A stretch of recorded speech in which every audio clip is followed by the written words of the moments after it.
Welcome back. It's 6:43 and many families around the state are getting ready to celebrate America's freedom with food, fun, and of course, fireworks. But for people with sensory issues, this can be a really difficult time.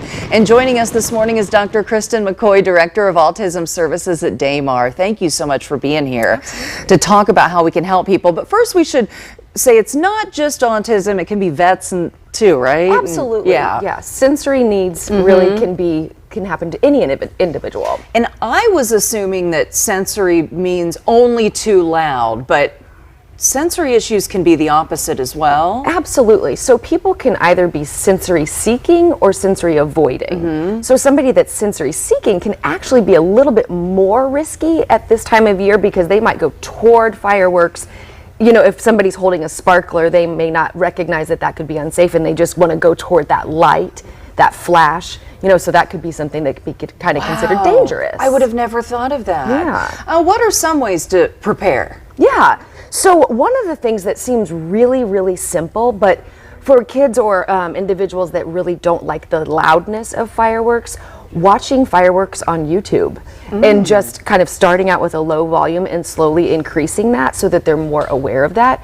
And also just some rehearsal, saying it might be loud. You know, I think the unpredictability of the fireworks can also be a bit of a challenge. You know, we know it's coming when we go downtown to watch the fireworks, but neighborhood fireworks that are going off at kind of random times, that can be a little bit more difficult. So some practice as well. And it can go late into the night as well. Absolutely, yes. You've brought some things that could help, starting with a weighted blanket. Yeah, so this is just a way to get some sensory input, just to kind of help a person get some pressure and to calm a little bit. So a great thing to bring with you to a fireworks show. Kind of rule of thumb is about 10% of body weight for the weight of a weighted blanket. Okay. And then these are just simple, good old-fashioned headphones that block out noise. Right. Look like they're Indy 500 ready.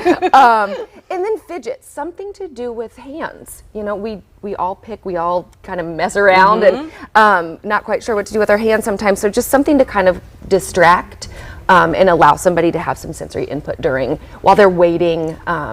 You know, or if they're feeling a little bit overwhelmed. I was also reading, especially for kids, to have them bring something that's a comfort to them, like a stuffed animal or a blanket. Always.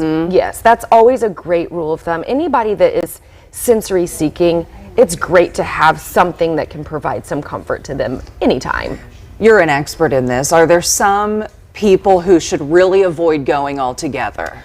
I think that really it's about kind of knowing risks, knowing how overwhelming that could be. So if there's an individual who gets really overwhelmed just with like the noises in a grocery store, that might be too much for a fireworks show.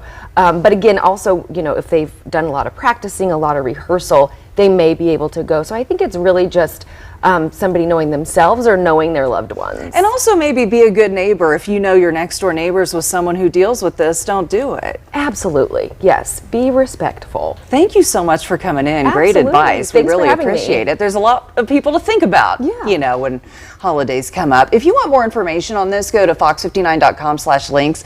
We've made it easy for you.